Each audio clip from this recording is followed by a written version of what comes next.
ராமானுஜதயாபாத்திரம் ஞானவைராக்யபூஷணம் ஸ்ரீமத்வேங்கடநாதார்யம் வந்தே வேதாந்ததேசிகம் லக்ஷ்மீநாதசமாரம்பாம் நாதயாமுனமध्यமாம் அஸ்மதாச்சார்யபர்யந்தாம் வந்தே குருபரம்பராம் யோ நித்யமच्युतपदाम्बुजयुग्मरुक्मव्यामोहतस्तदितराणि तृणाय मेणे अस्मद्गुरोत् भगवतोऽस्य दयैकसिन्धोः रामानुजस्य चरणौ शरणं प्रपद्ये பூமன்னுமாதபுருந்தியமார்பன் புகழ்மலிந்த பாமன்னுமாரனணிபணிந்தொய்ந்தவன் பல்ஹலையோர்த்தாம் மன்ன வந்த விராமானுசன் சரணாரவிந்தம் நாம் மண்ணி வாழ நெஞ்சே சொல்லுவோம் அவன் நாமங்களே. உபவீதின ஊர்த்வபுண்ட்ரவந்தம் த்ரிஜஹத் புண்ணியபலம் த்ரிதண்டஹஸ்தம் சரணாகத சார்த்தவாஹமீடே சிகயா சேகரிணம் பதிம் யதீனாம் ஞானானந்தமயம் தேவம் நிர்மலஸ்படிகாகிருதிம் ஆதாரம் சர்வவித்யானாம் ஹயக்ரீவமுபாஸ்மஹே. வேதாந்த குருமுகார்ச்சித பாகீஷபதாரவிந்தமதுபாளிம் ஸ்ரீ பிரம்மதந்திர கலிஜின்மணிமாலாம் வந்திஷீய சுமஹார்காம். ஸ்ரீ பாஷ்யக்காரருடைய அவதார உற்சவம் முன்னிட்டு பூர்வாச்சாரியர்கள் பாஷ்யக்காரர் மங்களாசாசனம் பண்ண ஸ்தோத்திரங்கள் பார்த்துன்னு வந்துட்டுருக்கோம். அதில் நேத்தி கூரத்தாழ்வார் பராசரர் பட்டர் மங்களாசாசனம் பண்ண ஸ்லோகங்கள் பார்த்தோம். அதே மாதிரி இன்று நடாதூர் ஆழ்வான் நடாதூர் அம்மாள் ஸ்ரீ பாஷ்யக்காரர் ராமானுஜரை பற்றி மங்களாசாசனம் பண்ண ஸ்லோகங்கள் இன்னைக்கு பார்க்கலாம். நடாதூர் அம்மாள் ஸ்ரீ ராமானுஜ வைபவ ஹேத்து ஸ்லோகா அப்படின்னு பண்ணியிருக்கார். நடாதூர் ஆழ்வான் நடாதூர் ஆழ்வான் வரத விஷ்ணு மகாதேசிகன் அப்படின்ற திருநாமம். அவர் சாக்ஷாத் ஸ்ரீ ராமானுஜருடைய பூர்வாசிரமத்தில் அவருக்கு 2 தங்கை. அதில் ஒரு தங்கை கமலை அம்மங்கார் அப்படின்ற அந்த அம்மாவுக்கு அவதாரம் பண்ணவர் நடாதூர் ஆழ்வான். இந்த நடாதூர் ஆழ்வான் ஸ்ரீபாஷ்ய சிம்ஹாசனாதிபதி 4 பேரில் ஒருத்தர். ஸ்ரீ பாஷ்யக்காரர் 74 சிம்ஹாசனாதிபதிகளை நியமித்தார். அதில் ஸ்ரீபாஷ்யம் காலக்ஷேபத்துக்கு 4 பேர். அதில் சுவாமி திருக்குறுகை பிரான் பிள்ளான், நடாதூர் ஆழ்வான், சுவாமி முதலையாண்டான், சுவாமி கிடாம்பி ஆச்சான் அப்படின்ற 4 பேரை ஸ்ரீபாஷ்ய சிம்ஹாசனாதிபதியாக நியமித்தேன்.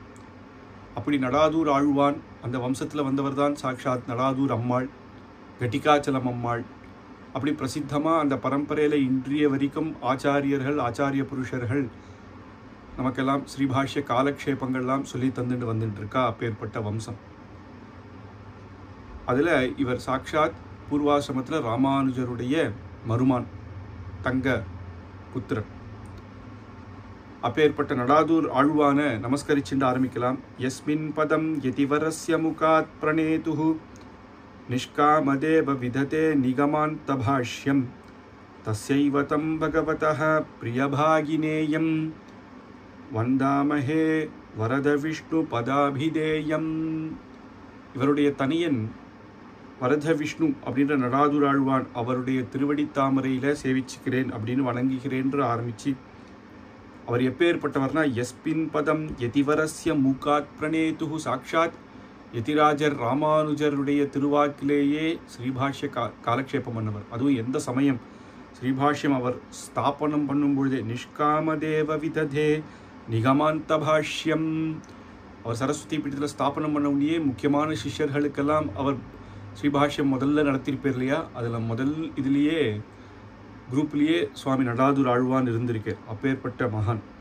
தஸ்யைவதம் பகவதः பிரியபாகினேயம். அப்பேற்பட்ட ராமானுஜருக்கு பூர்வாசிரமத்தில் மருமான் அப்பேற்பட்ட நடாதூர் ஆழ்வானை நமஸ்கரிக்கிறேன் அப்படின்னு தனியும். அவர் யதிராஜரை முக்கியமாக எத்தனையோ குணங்கள் இருக்குது.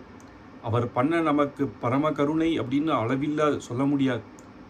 அதில் முக்கியமாக சில விஷயங்கள் பெரியவா எடுத்துக்கும் பொழுது அவர் பண்ண நவ கிரந்தங்கள், அந்த கிரந்த வைபவம், அதுதான் ஸ்வமதத்தை ஸ்தாபனம் பண்ணேர். இதர மதங்கள் அவைதிகமான மதங்களை கண்டனம் பண்ணேர். அந்த கிரந்தங்கள் ஆச்சரியமான கிரந்தங்கள், அதனுடைய விசேஷம். நேத்தி பார்க்கும் பொழுது ஸ்ரீ பாஷ்யக்காரருடைய திருமேனியே, அந்த திருமேனியே நமக்கு நம் சம்பிரதாயத்தை சொல்லிக் கொடுக்கும். எப்படி அந்த உபவீத்தனத்தோட யஜ்ஞோபவீதத்தினுடைய வைபவமும் திருதண்டத்தினுடைய வைபவமும் அப்படி எல்லாம் கூரத்தாழ்வார்னுடைய தாட்டி பஞ்சகத்தில் பார்த்தோம். அப்படி அவருடைய திருமேனி வர்ணனையே நமக்கு அப்பேற்பட்ட நம் சம்பிரதாயத்தை நமக்கு அனுகிரகிக்கும். அப்புறம் அவர் பண்ணது திவ்ய தேசங்கள்ல கைங்கரியங்கள். அதில் கைங்கரியங்கள் எல்லாருக்கும் ருச்சிவத்துக்காக ஒவ்வொருத்தருக்கும் அப்படி பல திவ்ய தேசங்களில் அவர் கைங்கரியத்தை நியமித்து கொடுத்தார், பெரியோர்கள் எல்லாம் வைத்து. அதனுடைய வைபவமாக இங்கே ராமானுஜர் ஹேத்து ஸ்லோகத்தில் ஆச்சரியமாக நடாதுராழ்வான் சாதிக்கிறார். ஸ்ரீமத் ரங்கபதிஷ்ச வெங்கடபதிஹி ஸ்ரீவாரணாத்ரேஃப் பதிஹி ஸ்ரீ யாதவாத்ரிபதிஷ்ச கிஞ்சன ததா திவ்யஸ்தலாதீஸ்வரः ஆச்சார்யஸ்ய ச யாமுனோ முனிவரः ஸ்ரீசைலபூர்ணஸ்ததா ஸ்ரீராமானுஜ சம்யமீந்திர குரவே தாத்ரிக் பிரசாதம் ததுஹு. ராமானுஜர் சிஷ்யர்கள்லாம், ராமானுஜருக்கு பல சிஷ்யர்கள் உண்டு. ஆதி காவியம் ஸ்ரீமத் ராமாயணம். ஸ்ரீமத் ராமாயணத்தில் பார்த்தா அது ஆதி காவியம். அந்த காவியம் போல இன்னொரு காவியம் வரல. அது ஏன்னா அதில் கதாநாயகன் ராமன், அவருக்கு இருக்கிற குணங்கள் அப்பேற்பட்டது. அந்த ராமாயணத்திலேயே ஒவ்வொருத்தரும் பார்க்கலாமே, அவளையே தனியாக கதாநாயகனாக எடுத்து உபன்யாசங்கள் பண்ணலாம். வால்மீகியெல்லாம் அவ்வளோ வர்ணனை பண்ணியிருக்கார். லக்ஷ்மணருடைய கைங்கரியத்தையே ஆச்சரியமானது. பரதன் அந்த பாதுகா பட்டாபிஷேகம் பண்ணி தனக்கு வந்த ராஜ்யத்தை கூட அப்புறம் வச்சு பாதுகா மூலமாக ராஜ்யத்தை பண்ணார்.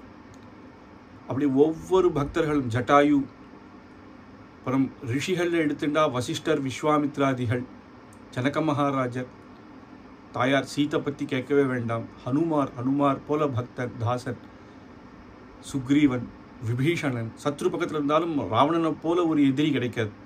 அதனால தான் ராம ராவண யுத்தோரப்பி ராவண யுத்தோரிவ அப்படின்னார். அந்த மாதிரி யுத்தம் வேற ஒரு யுத்தம் கிடையாது. அப்படி எல்லாமே விரோதியும் ஆச்சரியமானவன். அங்கே இருக்கிற ரிஷிகள், அப்படி எல்லாம் ஒவ்வொருத்தருமே அந்த காவியத்தில் அப்படி அமைஞ்சிருக்கு. அதுக்கப்புறம் பார்த்தா நம் ஆச்சாரியரான ராமானுஜருடைய காவியமாக சில பேர் அவருடைய வைபவத்தை பண்ணியிருக்கான். அதில் அப்படி சொல்லலாம். ராமானுஜர்களுக்குள்ள ஆச்சாரியர்கள்னு பார்த்தா ஆச்சாரிய வம்சம் அப்பேற்பட்டது. ராமானுஜர் கூட இருந்த சிஷ்யர்கள் அப்படின்னு 74 சிம்ஹாசனாதிபதியை அவர் நியமித்திருக்கார். அது இல்லாமல் பல சிஷ்யர்கள், ஒவ்வொருத்தரும் மகான்கள். அப்படி வைபவமாக இருக்கா. அவள்லாம் அப்படி ராமானுஜரே கதி அப்படின்னு, அவருடைய திருவடியே கத்தின்னு எப்படி இருந்தா. கூரத்தாழ்வார் போன்றவர்கள்லாம் அவளே மகா ஞானிகள். ராமானுஜரோட வயசுலேயும் பெரியவர். ஆனால் ராமானுஜரே ஆச்சாரியனா எடுத்து அந்த அவருடைய திருவடியே போக்கியம் அப்படின்னு இருந்தார். அப்போ அதுக்கு காரணம் என்ன? அவரோட அப்பேற்பட்ட வைதிக மதத்தில் இருக்கக்கூடிய அவருடைய ஞானமா, அதை ஸ்தாபனம் பண்ண அந்த வைபவமா, இல்லை அவருடைய கருணையா? வெறும் ஞானம் இருந்துட்டு கருணை இல்லைன்னா கஷ்டம். ஆனால் அத்தனை பேரையும் கூட்ட அவாவாளுக்கு தகுந்த மாதிரி அத்தனை பேருக்கும் அந்த ஞானத்தை போதித்தவர் சாட்சாத் பகவத் ராமானுஜர். தயைக்க சிந்தோஹோ அப்படிங்கிற தயாசதகம் திருவேங்கடமுடியானுக்கு பண்ணியார். அப்பேற்பட்ட தயைக்க சிந்தோஹோ ராமானுஜர். அப்படின்னா ரெண்டுமே தான், கருணையும் அப்பேற்பட்ட விஷயத்தில் ஞானமும் அந்த அனுஷ்டானமும் அதெல்லாம் பார்த்து குணைர் தாஸ்யம் உபாகதாகன்னு லக்ஷ்மணர் எப்படி ராமரை பார்த்து சொன்னாரோ, அவர் நான் தம்பி தான், தம்பினாலே அண்ணாவுக்கு தாசனாக இருக்கணும். ஆனால் அது மட்டும் இல்லை, ராமருடைய குணங்களில் ஈடுபட்டு குணைர் தாஸ்யம் உபாகதாக அப்படின்னு எப்படி சொன்னாரோ ராமாயணத்தில், அப்படிதான் இந்த ஆச்சாரியர்கள் அத்தனை பேரும் பகவத் ராமானுஜர் கிட்ட அவ்வளவு ஈடுபாடு. அதுக்கு காரணம் என்ன அப்படின்னா, அவருக்கு கிடைச்ச பெரிய அனுகிரகம். அதான் சொல்றார், ஸ்ரீமத் ரங்கபதிஷ்ச வெங்கடபதிஹி ஸ்ரீவாரணாத்ரேஃபதிஹி ஸ்ரீ யாதவாத்ரி. அப்பேற்பட்ட திவ்ய தேசங்கள்ல முக்கியமான சிறந்த திவ்ய தேசங்கள் கோவில், திருமலை பெருமாள் கோவில் அப்படின்றது பிரசித்தம். அடுத்தது மேல்கோட்டை.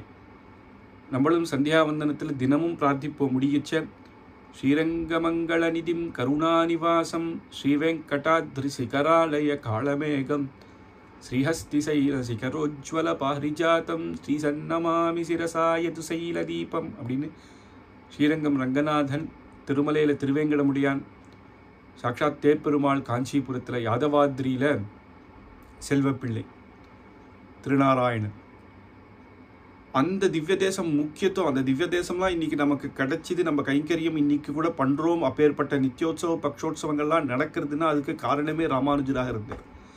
அதனால் அந்தந்த பெருமாள் அவருக்கு ஆச்சரியமாக அனுகிரகம் பண்ணியிருக்கா. அதனால் முக்கியமான திவ்ய தேசங்கள் அந்த மாதிரி பல திவ்ய தேசங்கள் உண்டு. இதை எடுத்து காமிச்சாலே அத்தனை 108 திவ்ய தேசமும் அடங்கிடுறது அப்படின்றதுக்காக இந்த முக்கியமான திவ்ய தேசங்கள் இங்கே எடுத்து சொல்கிறேன். அதனால் திவ்யஸ்தலாதீஸ்வரக அப்படி அத்தனை திவ்ய தேசத்திலையும் அத்தனை எம்பெருமான்களும் ராமானுஜருக்கு அப்படி கட்டாட்சம் பண்ணியிருக்கார். அவரும் அதே போல கைங்கரியம் பண்ணியிருக்கார். ஆச்சாரியஸ்யா ஆச்சாரியர்களை எடுத்துட்டா ஆளவந்தார் சுவாமி ஆளவந்தார் ஸ்ரீசைல பூர்ணஹா அப்படின்ற சுவாமி திருமலை நம்பிகள் திருமலை திருவேங்கடமுடியானே கத்தின்னு இருந்தவர்.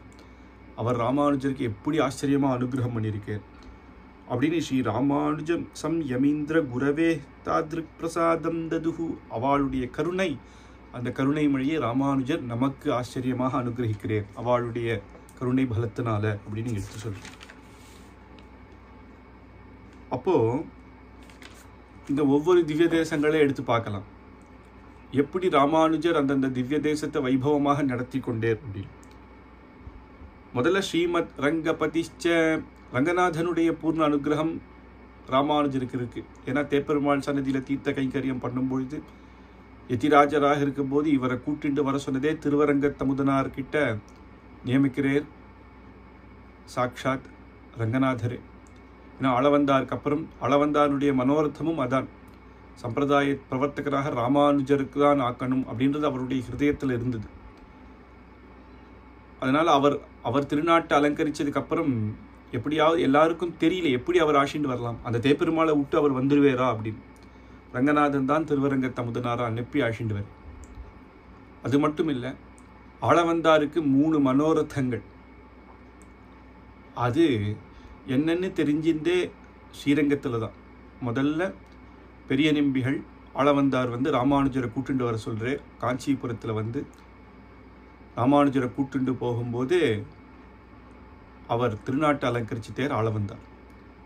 அந்த துக்கத்தை தாங்க முடியல சுவாமி ராமானுஜருக்கு. அவர்கிட்ட சிஷ்யனாக சேரணும் அப்படின்னு காலக்ஷேபங்கள்லாம் பண்ணணும்னு வரும்பொழுதே ஸ்ரீரங்கத்தில் பார்த்தா எல்லா ஸ்ரீ வைஷ்ணவர்களும் கூடியிருக்கா. என்னன்னு கேட்டால் ஆளவந்தார் திருநாட்டை அலங்கரிச்சிட்டேர் அப்படின்னு உடனேயே அந்த துக்கத்தை தாங்க முடியல. சரம திருமேனியை தான் முதல்ல ராமானுஜரால் செவிக்க முடிஞ்சுது. அந்த சரம திருமேனியில் 3 விரல் மடங்கி இருந்துதான். அப்போ அவர் சிஷ்யர்கள்கிட்ட கேட்டார், ஏன் ஆச்சாரியருடைய 3 விரல் மடங்கி இருக்குன்னா அவருக்கு 3 ஆசைகள் இருக்கு அப்படின்னு அவர்கள் சொன்னார். ஒன்று, பிரம்மசூத்திரத்துக்கு விசிஷ்டாத்வைத பரமாக வியாக்கியானம் பண்ணணும். அது வியாசருடைய திருவுள்ளம் என்னவோ அதன்படி இருக்கணும் அப்படின்னு முதல் ஆசை. அதுக்கப்புறம் விஷ்ணு புராணம் பண்ண அப்பேற்பட்ட பராசரர், அப்பேற்பட்ட பராசரருடைய திருநாமத்தை நம் சம்பிரதாயத்தில் வந்த ஒரு குழந்தைக்கு வைக்கணும் அப்படின்னு. ஏன்னா விஷ்ணு புராணத்தில் தான் பறக்க ஸ்ரீமன் நாராயணனே பரதத்துவம் அப்படின்ற எடுத்து காட்டியிருக்கேன். தத்துவங்கள் எல்லாம் ஆச்சரியமாக சொல்லியிருக்கேன். அதுக்கப்புறம் திருவாய்மொழிக்கு ஒரு வியாக்கியானம் பண்ணணும். அப்புறம் ஆழ்வார் நம்மாழ்வாருடைய திருநாமத்தை ஒரு குழந்தைக்கு வைக்கணும் அப்படின்ற இந்த 3 ஆசைகள். அது கிடைச்சதே அவருக்கு ஸ்ரீரங்கத்தில் தான். அதுபடி அந்த பெருமாளுடைய அனுகிரகத்தினால அதை நான் முடித்து வைக்கிறேன் அப்படின்னு அங்கே பிரார்த்திச்சுட்டு திருப்பி வந்துட்டேன். அதனால ரங்கநாதனுடைய பூர்ண அனுகிரகம் அங்கே உண்டு. அதுதான் சம்பிரதாயத்துக்கு காரணமே. பிரம்மசூத்திரம் பாஷ்யக்கார் பண்ணணும் அப்படின்றதே பிரம்மசூத்திர வியாக்கியானம் ஆளவந்தாரனுடைய ஆசை தான். அது ஸ்ரீரங்கத்தில் நடந்தது. அதுக்கப்புறமும் அதெல்லாம் பண்ண உடனேயும் ஸ்ரீரங்கத்திலேயே இருந்து இந்த சம்பிரதாயத்தை ஆச்சரியமாக நடத்திட்டு வந்திருக்கேன். சிஷ்யர்களெல்லாம் வைத்து எத்தனையோ பேருக்கு காலக்ஷேபாதிகள்லாம் சொல்லி இன்றைக்கும் ஸ்ரீரங்கத்தில் போய் பெருமாள் சேவிச்சா நிறைய குடும்பங்கள், ஸ்ரீ வைஷ்ணவ குடும்பங்கள் கைங்கரியம் பண்ணிட்டு இருக்கா. அரையர் சேவை நடந்துட்டு இருக்கு. நாதமுனிகள் தான் ஆரம்பித்தார். ஆனால் அதை ராமானுஜர் ஆச்சரியமாக நடத்திட்டு வந்தேர். அது நின்றபோது சுவாமி தேசிகன் தான் திருப்பி இன்னைக்கு அரையர் சேவை நடக்கிறதுக்கு ஒரு காரணம், முக்கிய காரணமாக சுவாமி தேசிகன். அப்படி ஆச்சாரியர்கள்லாம் அந்த அரையர் சேவை நடத்தி வச்சிருக்கா. அதுக்கப்புறம் வீணை அவளெல்லாம் ஒரு குடும்பத்தை போய் கேட்டால் எங்கள் ராமானுஜர் எங்களுக்காக அனுகிரகிச்சது அப்படின்னு ரொம்ப சந்தோஷமாக சொல்லுவோம். பெருமாளுடைய திருமேனி காப்பான் அப்படின்னு ஒருத்தர் பேர், ஒரு கத்தி வச்சுட்டு பேர், பெருமாளுக்கு எதுவும் ஆகக்கூடாது அப்படின்னு. அப்படி ஸ்ரீபாத தாங்கிகள் அப்படி எல்லாமும் தனித்தனியாக அந்த கைங்கரியங்கள் செட்டாக பண்ணி வச்சது சாக்ஷாத் பகவத் ராமானுஜர். அப்புறம் வெங்கடபதிஹி திருமலையில் சாக்ஷாத் திருவேங்கடமுடியானுடைய பூர்ண அனுகிரகம் அவருக்கு இருக்குது. உண்மையிலேயே சொல்ல போனால் இன்னைக்கு திருமலையில் போய் திருவேங்கடமுடியானை நம்ம சேவிக்கிறதுக்கு ஒரு முக்கிய காரணமே பாஷ்யக்காரர் ராமானுஜர் தான். ஏன்னா புராணத்திலேயே சொல்லப்பட்டிருக்கு, தன்னுடைய பக்தன் பகவான் திருவேங்கடமுடியானுடைய பக்தனான அவர் ஒரு ராஜா இருந்தார். அவர் பேர் தொண்டமான் சக்கரவர்த்தி அப்படின்னு. அப்பேற்பட்ட தொண்டமான் சக்கரவர்த்தியினுடைய பக்தியை பார்த்து பகவான் தன்னுடைய சங்க சக்கரத்தை ரெண்டும் கொடுத்துட்டேராம்.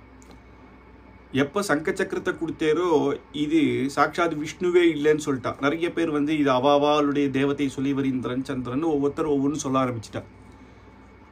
அப்போது ராமானுஜர் அங்கே வச்சு பார்த்தேர், இது என்ன இது?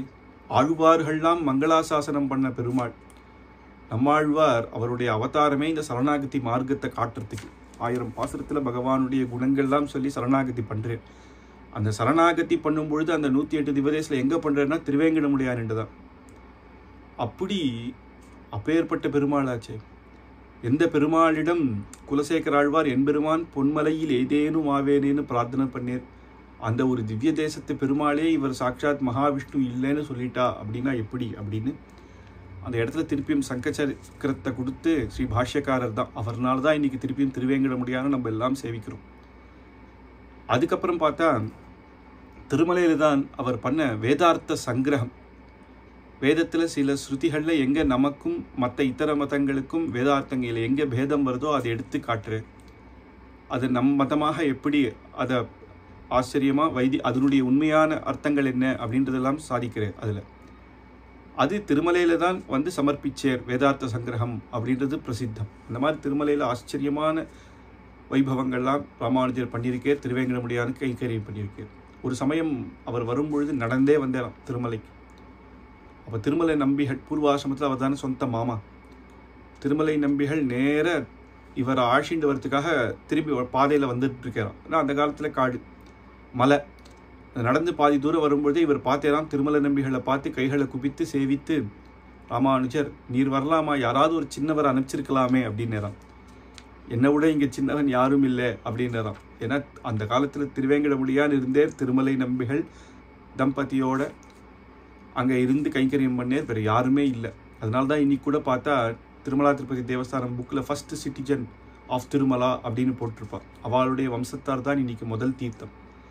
அப்படி திருமலை நம்பிகள் அங்கே இருந்து இது பண்ணேர். அப்படி திருமலையில் திருவேங்கடமுடியானே நமக்கு காமிச்சு கொடுத்தது சாக்ஷாத் ஸ்ரீ பாஷ்யக்காரர். அதுக்கப்புறம் காஞ்சிபுரம் தேப்பெருமாளிடையே தீர்த்த கைங்கரியம் பண்ணிண்டேர். தேப்பெருமாளே அவருக்கு ஒரு குரு. ஏன்னா அவருக்கு இருக்க சந்தேகங்கள், ஆளவந்தாருடைய மனோரத்தங்களை புரிஞ்சு திருப்பியும் சித்தாந்தத்தை ஸ்தாபனம் பண்ணணும்னு நினைக்கும் பொழுது அவர் ஹிருதயத்தில் இருக்கிற 6 கேள்விகளுக்கு திருக்கட்சி நம்பிகள் மூலமாக சாக்ஷாத் தேப்பெருமாளே அதுக்கு சமாதானம் சொல்கிறார். அதை இப்போ விஸ்தாரமாக பார்க்கலாம். அதுக்கப்புறம் திருநாராயணபுரம் மேல்கோட்டு சமயமாக அங்கே போகும்பொழுது யதுகிரியில் அந்த யதுகிரி க்ஷணமப்பி நிவசந்தௌ கேவலம் யாதவாத்ரோ ஒரு க்ஷணம், புராணத்தில் சொல்லப்பட்ட ஒரு க்ஷணம் அந்த யாதவாத்ரியில் ஒருத்தன் இருந்துட்டான்னா பெருமாள் சேவிக்கணும்னு கூட அவசியம் இல்லை. அந்த இடத்துல ஒரு க்ஷணம் யார் ஒருத்தன் இருக்கானோ அவனுடைய சகல பாப்பங்களும் போயிடும் அப்படின்னு. அப்பேற்பட்ட யாதவாத்தியில் இருந்தேர். அங்கே கோவிலே இல்லை. அதுக்கப்புறம் புத்தில் பார்த்தா மூலவர் திருநாராயணன் இருந்தார். சொப்னத்தில் ராமானுஜருக்கு சாய்ச்சர், நான் இங்கே படுத்துட்டு இருக்கேன் அப்படின்னு சயனிச்சுட்டு இருக்கேன். அப்போ ராமானுஜர் பார்த்தா அந்த புத்தில் திருநாராயணன். அப்போ இப்பேற்பட்ட மூல பெருமாளுக்கு அழகான ஒரு உற்சவர் இருந்திருக்கணுமே. அவர் தான் ராமப்பிரியன் அப்படின்னு. ராமர் ரங்கநாதனை விபீஷனுக்கு கொடுத்த பிற்பாடு அவர் ஸ்ரீரங்கத்தில் எழுதிட்டார் இல்லையா. அவர் குலதனமாக அந்த வம்சத்துக்கு ரங்கநாதன் இருந்தார். அதுக்கப்புறம் இந்த ராமப்பிரியன்னு செல்வப்பிள்ளை பெருமாள் உற்சவராக அங்கே ஏழை பண்ணிட்டாராம். அவர் ராமர் அவ்வளவு ரங்கநாதனுக்கு அப்புறம் ஆராதனம் பண்ணதுனாலேயே அவருக்கு ராமப்பிரியன்னு திருநாமம். அது அந்த வைபவமாக அந்த வம்சத்தில் வந்தவர்கள் யாரோ ஒருத்தர் இந்த கிருஷ்ணனுடைய அந்த வம்சத்தில் இருக்கவா கல்யாணம் பண்ணியதுனால அது சீதனமாக கொண்டு வந்துட்டா. அதனால கிருஷ்ணன் பலராமன்லாம் ஆராதனம் பண்ண பெருமாள். அதுக்கப்புறம் கிருஷ்ணன் தான் அந்த யாதவாத்ரியில் அந்த பெருமாளை பிரதிஷ்டை பண்ணி அங்கே கைங்கரியம் பண்ண சொல்லியிருந்தார். ஆனால் அந்த கோவில் இல்லாமல் போயிடுது. அப்போ அந்த உற்சவர் இருந்திருக்கணுமே அப்படின்னு அப்புறம் தேடி பார்த்தா டெல்லி சுல்தான் அந்த இடத்துல இருந்தேராம். அந்த இடத்துல அந்த ராஜாவினுடைய டெல்லி சுல்தானுடைய பெண் இந்த பெருமாளை வச்சு தான் விளையாடிட்டு இருப்பாளாம். அந்த பெருமாள் மேலேயே ஒரு பக்தி வந்துடுது. அங்கே போய் திருப்பியும் அந்த பெருமாளை ஏழை பண்ணிட்டு வந்தேர் அப்படின்ற சரித்திரங்கள்லாம் பிரசித்தம். அதனால முக்கியமான இந்த 4 திவ்ய தேசங்கள் பார்த்தா இன்னைக்கு நம்ம எல்லாம் அனுபவிக்கிறோம் அப்படின்னு பார்த்தா அதுக்கு காரணம் சாக்ஷாத் ஸ்ரீ பாஷ்யக்காரர். அதனால அந்த பெருமாள்களுடைய பூர்ண அனுகிரகம் பகவத் ராமானுஜருக்கு இருக்கு. அதே மாதிரி நம்ம ஆச்சாரியர்களில் யாமுனன் இப்போ பார்த்தோம், ஆள வந்தார், அவருடைய திருவுள்ளம். அவர் தான் தேப்பெருமாள் சன்னதியில் வந்து இவர் குழந்தையா யாதவ பிரகாசர் கிட்ட படிச்சுட்டு இருக்கும் பொழுதே தேப்பெருமாளின்டையே அவர் சரணாகதி பண்ணுற இந்த குழந்தை இந்த சம்பிரதாயத்தில் நீர் வரவேச்சு நிலைநாட்டணும் அப்படின்னு. அதனால ஆளவந்தார் அவர் கட்டாட்சம் என்னைக்கோ பண்ணிட்டார். அதனால ஆளவந்தாரே அவர் ஆச்சாரியன் அப்படின்னு தான் நிறைய கிரந்தங்களில் ராமானுஜர் குறிப்பிட்டிருக்கு. ஸ்ரீசைல பூர்ணஹா திருமலை நம்பிகள் ஏற்கனவே பார்த்தோம். அவர் 1 வருஷம் ராமாயண காலக்ஷேபம் ராமானுஜருக்கு சொல்லி கொடுத்துருக்கு கீழ்த்திருப்பதியிலிருந்து. ஏன்னா மலையில் வந்து இல்லையாம் ராமானுஜர், அந்த மலையே பெருமாள் அப்படின்னும் அங்கே எப்படி மலமூத்திரங்கள்லாம் போகிறது, நான் அங்கே இருக்க மாட்டேன் அப்படின்னே திருப்பதியிலேயே இருந்தாராம். திருமலை நம்பிகள் வந்து இவருக்கு ராமாயண காலக்ஷேபம் சொல்லி கொடுத்துட்டு போய் பெருமாள் கைங்கரியம் பண்ணுவேறாம். அப்படி அந்த ராமாயணம் 1 வருஷம் 18 வாட்டி சொன்னேராம். அதில் ஒவ்வொரு வாட்டியும் ஒவ்வொரு ரகசியார்த்தங்கள்லாம் விசேஷமாக சொல்லி கொடுத்துருக்கு. அவர்தான் இளையாழ்வான் ராமானுஜன் குழந்தையிலேயே பேர் வைத்தார், மாமாவா சொல்லியோ.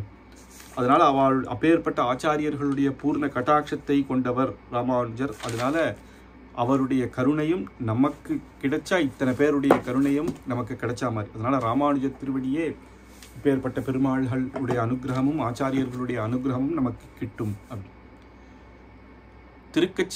காஞ்சிபுரத்தில் தேப்பெருமாள் 6 வார்த்தை சொன்னோம் அப்படின்னு பார்த்தோம் இல்லையா? இந்த சம்பிரதாயத்தை ஸ்தாபனம் பண்ணுறதுக்கு முன்னாடியே இந்த 6த்துக்கும் அர்த்தம் தெரிஞ்சாலே நம் ராமானுஜ சம்பிரதாயத்தில் பேசிக் ஃபண்டமெண்டலான விஷயம் நமக்கு தெரிஞ்சா மாதிரி தான். ஒரு சமயம் அவருக்கு இந்த 6 சந்தேகங்கள் இருக்குன்னு திருக்கச்சி நம்பிகள் கிட்ட போய் சொல்றார், அடியேன் இந்த மாதிரி எனக்கு 6 சந்தேகங்கள் இருக்கு, நீ தேப்பெருமாள் கிட்ட கேட்டு சொல்லணும் அப்படின்னு. அவரும் என்னன்னு கேட்கல. தேப்பெருமாள் கிட்ட போறார். அன்றைக்கி ஆச்சரியமா ஆளவிட்ட கைங்கரியம் பண்ணும் பொழுது ஏதோ சொல்ல நினைக்கிறார்.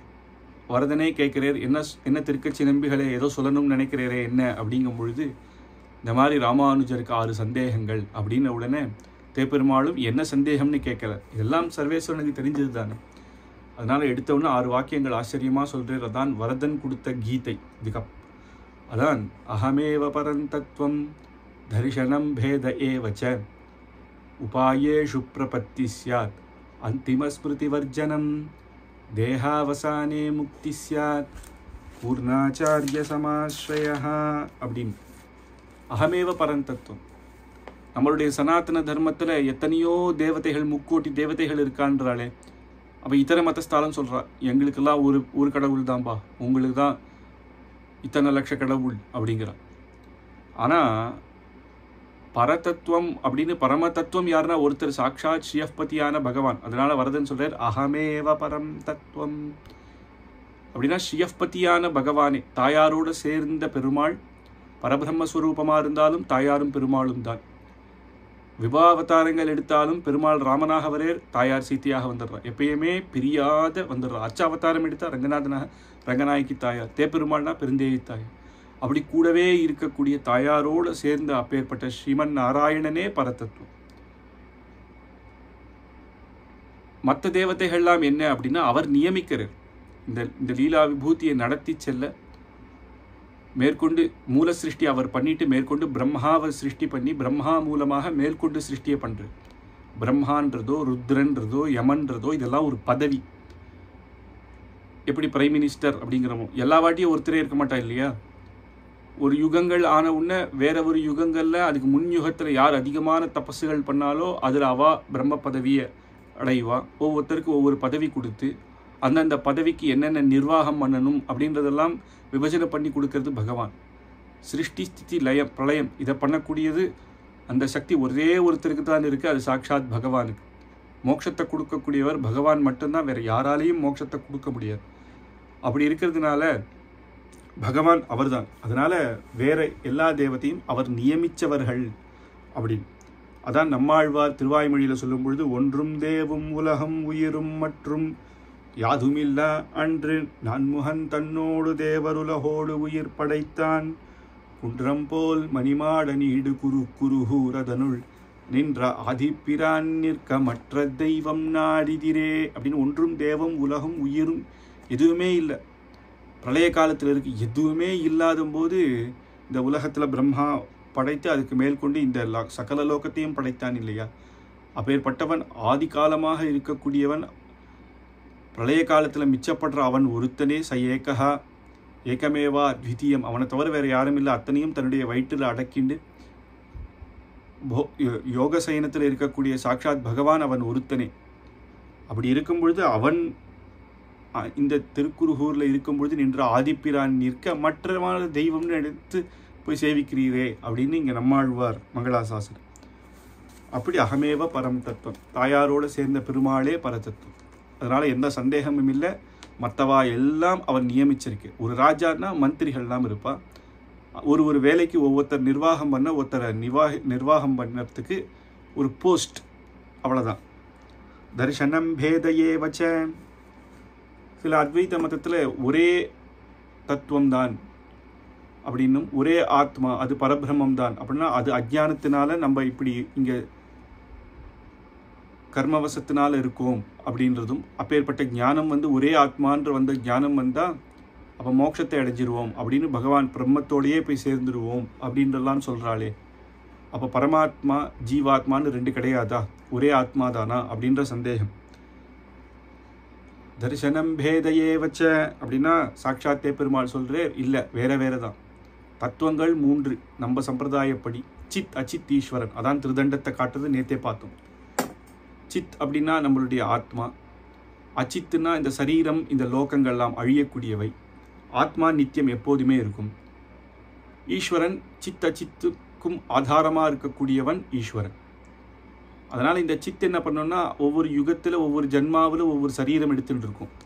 ஆனால் இந்த சரீரம் வேணாம், இந்த கர்மா வேண்டாம், இந்த கஷ்டம் வேண்டாம்னா யார் இந்த பகவானை சரணாகதி பண்ணுறாளோ பக்தியோகம் பண்ணுறாளோ பகவான் திருவடி அடைஞ்சி மோட்சத்தில் நித்திய லோகத்தில் இருந்து கைங்கரியம் பண்ணலாம் அப்படின்னு. அதனால தர்சனம் பேதையே வச்ச. ஏன்னா பரமாத்மாக்கும் ஜீவாத்மாக்கும் என்ன வித்தியாசம்னா சிருஷ்டி ஸ்திதி பிரளயம் மோட்சம் இது தர முடியாது. அது அவனால் மட்டும்தான் பண்ண முடியும். அதனால அவனும் நம்மளும் ஒன்றாயிட மாட்டோம் அப்படின்னு. அது கீதையிலேயே கண்ணன் சொல்கிறேன், நத்வேவாஹம் ஜாத்து நாசம் நத்வம் ஜனாதிபாக நச்சைவ பவிஷ்யாமஹ சர்வே வயமதஃ பரம் அப்படின்னு. இந்த ஸ்லோகத்தினுடைய அர்த்தம் என்னன்னா, அவர் அர்ஜுனனை பார்த்து சொல்கிறார், அர்ஜுனா நீ இன்று இருந்த இன்னைக்கு இருப்ப, நேத்தி இருந்த நாளைக்கு இருப்ப. அதே மாதிரி நான் நேத்தி இருந்த இன்னைக்கு இருப்ப நாளைக்கும் இருப்பேன். இவர்களெல்லாம் நேத்தி இருந்தா இன்னைக்கு இருந்தா நாளைக்கு இருந்தா அப்படின்னா இந்த ஆத்மா நித்தியம். ஆத்மாவுக்கு அழிவே கிடையாது. காலம் அனாதி காலமாக இருக்கு. இது உன்னுடைய ஆத்மா, என் ஆத்மா, இவர்களெல்லாம் அப்படிங்கிறது. ஏன் அங்கே பாஷ்யக்காரர் வியாக்கியானம் பண்ணும் பொழுது ஏன் பகவான் எல்லாம் ஒரே வாட்டி சொல்லிட்டு போயிடலாம்ல, எல்லாரும் இன்னைக்கு இருந்தோம், நேற்று இருந்தோம், நாளைக்கு இருப்போம்னு. அதையே நீ நான் இவர்கள்னு பிரிச்சார் அப்படின்னா பரமாத்மா வேறேன்றது புரிஞ்சுக்கோ. அதனால் அர்ஜுனனை பிரிக்கிறார், நீ வேற ஜீவாத்மா. ஜீவாத்மானா ஒன்று கிடையாது, இங்கே இருக்கிறவர் அத்தனையும் ஒவ்வொருத்தரும் ஒவ்வொரு ஜீவாத்மானாலும் இவர்கள் எல்லாம் அப்படின்றது அங்கே பிரிக்கிறேன். பரமாத்மா வேறு. சிருஷ்டி ஸ்திதி பிரளயம் அது பண்ணக்கூடியவர் சாட்சாத் பகவானே, மோட்சத்தை கொடுக்கக்கூடியவர். அதனால் இந்த ஆத்மா அவரோட சேர்ந்துடாது. மோட்சம்னா அங்கே போயும் கைங்கரியம் பண்ணணும் அப்படின்னு. தரிசனம் பேதையே வச்ச உபாயேஷு பிரபத்தி சியாத். பிரபத்தி மார்க்கம் பகவானை சரணடைஞ்சி இங்கேயே இந்த பூமியில் இப்படியே இருக்கணுமா? கூடாது. பெருமாளுக்கு நித்திய கைங்கரியம் பண்ணலாம், இந்த கர்மானால கஷ்டமே வேண்டாம், பெருமாளுக்கு நித்திய கைங்கரியம் பண்ணணும் அப்படின்னா மோட்சம். அந்த மோட்சத்துக்கு பகவானுடைய திருவடி அடைய என்ன ஒரு உபாயம்னா பக்தியோகம் சரணாகதி இருக்குது. ஆனால் பக்தியோகம் கட்டினம். அது கர்மயோகம் பண்ணி முதல்ல, அதுக்கப்புறம் ஞானம் லபிச்சு, ஞானத்தினால பக்தியோகம் பண்ணி, அதுக்கப்புறம் தான். அது ரொம்ப கடினம். அதுக்கான சக்தி இல்லை, அதுக்கான ஞானம் இல்லை. அப்படி இந்த கலியுகத்தில் எது சுலபமான மார்க்கம்னா ஒரே வழி பிரபத்தி. ஏன்னா எனக்கு இதெல்லாம் பண்ண முடியல. சர்வதர்மான் பரித்யஜ்ய மாம் ஏகம் சரணம் ரஜா.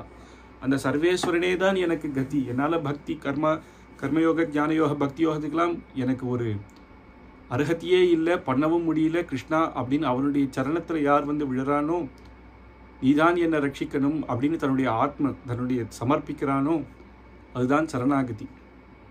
அதனால உபாயேஷு பிரபத்தி சியாத், பத்தி முதலாமவற்றில் பதியனக்கு கூடாமல் எத்திசையும் உழன்றோடி இழைத்து விழும் காகம்போல் முக்தி தரும் நகரேழில் முக்கியமாம் கட்சி தன்னில் அத்திகிரி அருளாளருக்கு அடைக்கலம் நான் புகுந்தேனே அப்படின்னு சுவாமி தேசிகனுடைய மங்களாசாசனம். இப்படி ஒரு காக்கா இங்கேயும் அங்கேயும் ஓடி எதுவும் இல்லாத திருப்பியும் எப்படி காக்காசுரன் வந்து விழுந்தானோ பகவானுடைய சரணமே அப்படின்னு, அதனால அப்படிதான் வந்து விழுந்திருக்கேன் அப்படின்னு. அப்போ இந்த பிரபத்தி பண்ணவாளுக்கு அந்திம கர்மாவில் ஸ்மிருதி வேணுமா அப்படின்னா, பக்தியோகம் பண்ணுறவாளுக்கு, பக்தியோகம்னா பெருமாளையே நினச்சிட்டு இருக்கணும், ஒரு க்ஷணம் கூட விடாமல். தைலதாரா அப்படின்னு ஒரு தேன் குத்தினா எப்படி ஒரு சொட்டு கூட நிற்காமல் கொட்டிகிட்டே இருக்குமோ அந்த மாதிரி பெருமாள் மேலே பக்தி பண்ணிகிட்டே இருக்கணும். அந்த கடைசி காலத்தில் அந்த ஆத்மா இந்த சரீரத்தை பிரிகிற சமயத்தில் அந்திம காலத்தில் கூட பகவானை நினைக்கணும். அப்படி இல்லைன்னா திருப்பியும் அடுத்த ஜென்மா அவனுக்கு வந்துடும். வேறு ஏதாவது நினச்சான்னா அந்த ஜென்மா வந்துடும். பரதன், ஆதிபரதனுடைய சரித்திரம் பாகவதத்தில் பார்த்துருக்கோம். அவன் கடைசி காலத்தில் அவன் ஒரு மானை பார்த்து, ஐயோ இந்த மான் நான் போயிட்டா என்ன பண்ணணும்னு நினச்சா அடுத்த ஜென்மாவில் மானாவே பிறந்தான். அதனால் பக்தியோகம் பண்ணுறவாளுக்கு அது ஒரு கஷ்டம். அப்போது பிரபத்தி பண்ணுறவாளுக்கும் கடைசியிலையும் பகவானை நினைக்கணுமேன்னா அதுக்கு பெருமாள் சொல்கிறார் அந்திம ஸ்மிருதி வர்ஜனம். அதை பற்றி நீங்கள் கவலைப்பட வேண்டாம், அதை நான் பார்த்துக்கிறேன். நான் அவளை நினைக்கிறேன், கடைசி காலத்தில் அவளை நான் நினைக்க வச்சு நான் அவளை என் சரணத்தில் சேர்த்துக்கிறேன், கவலைப்பட வேண்டாம். அந்திம ஸ்மிருதி வர்ஜனம் தேகாவசானே முக்தி சியாத். அப்போ இப்போ சரணாகதி பண்ணால் இன்றைக்கே மோட்சமா அப்படின்ற ஒரு சந்தேகம் வருது.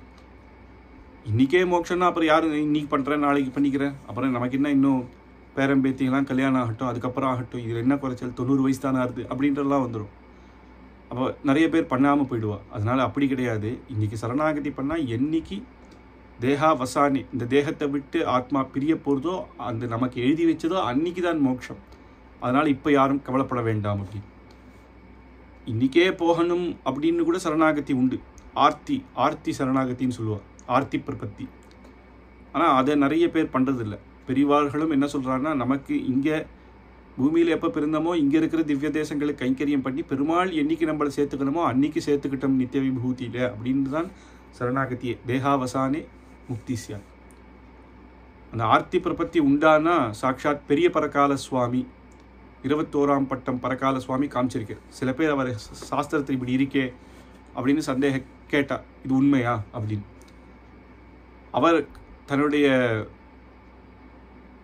கைங்கரியங்கள்லாம் பூர்த்தி பண்ணி அடுத்த பட்டம்லாம் கொடுத்து அவர் என்ன பண்ணாராம், கடைசி நாள் ஒரு நாள் எல்லா சிஷ்யர்களையும் வர சொல்லி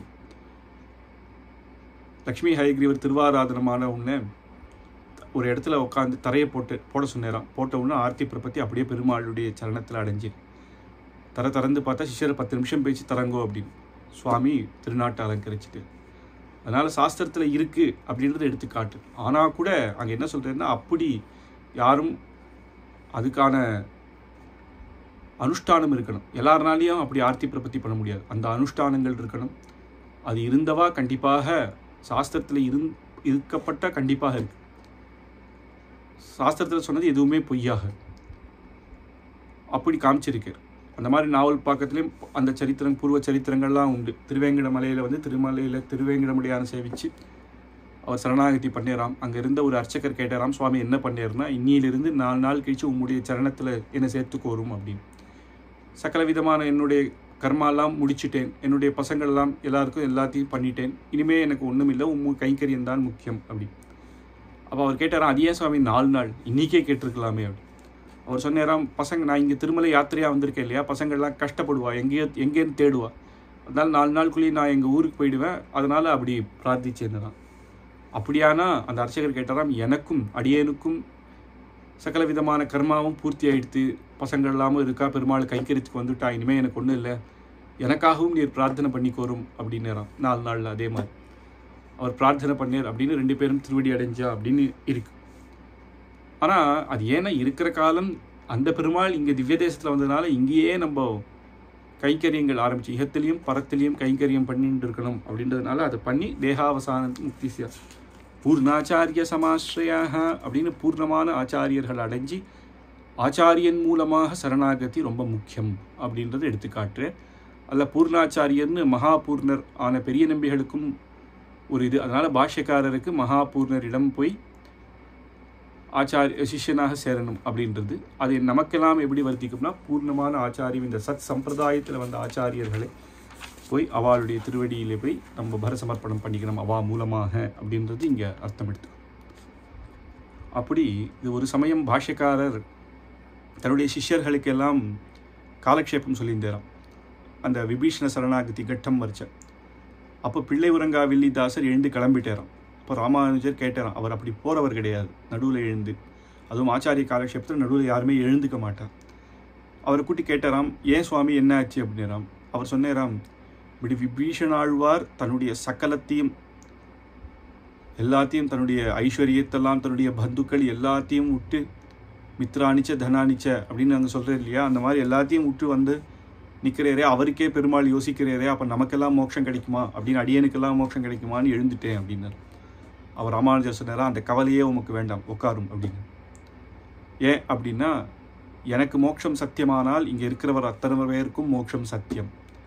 என்னுடைய ஆச்சாரியர் பெரிய நம்பிக்கை மோட்சம் சத்தியமானால் அடியேனுக்கும், அவருடைய ஆச்சாரியர் ஆளவந்தாருக்கு மோட்சம் சத்தியமானால் பெரிய நம்பிகளுக்கும், அவருடைய ஆச்சாரியர் அப்படின்னு நாதமுனிகள் நம்மாழ்வார் பரியந்தம் அத்தனை பேர். ஏன்னா நம்மாழ்வார் அவருக்கு மோட்சம் சத்தியம்னு சொல்லாமா, சாட்சாத் விக்ஷசேனருடைய அவதாரம், சரணாகதி மார்க்கத்தை காமிச்சிட்டு வந்தவர். அதனால் இந்த வம்சத்தில் வந்தவர்களுடைய திருவடியை அடைஞ்சிட்டா மோட்சம் சத்தியம், அதனால் எதுவும் கவலைப்பட வேண்டாம், உட்காரலாம் அப்படின்னாராம். அப்படி இந்த சம்பிரதாயத்தில் இருக்கிற ஆச்சாரியர்கள் திருவடி சம்பந்தம் பெற்றாதான் நமக்கு ஒரே வழி, இல்லைன்னா ரொம்ப கஷ்டப்படுவோம். இல்லைன்னா இந்த சம்சாரத்தில் இப்படியே புனரப்பி ஜனனம் புனரப்பி மரணம்னு இருக்க வேண்டியது தான் அப்படின்னு அப்பேற்பட்ட ராமானுஜரை நீ கருணையோட சொன்னேர் அப்படின்னு அவருடைய வைபவத்தில் வரும். இதுக்கு அடுத்தது ஸ்ரீ யதிராஜ பாரதி ஸ்துதி பத்யானி அப்படின்ற ஸ்தோத்திரம். அங்கே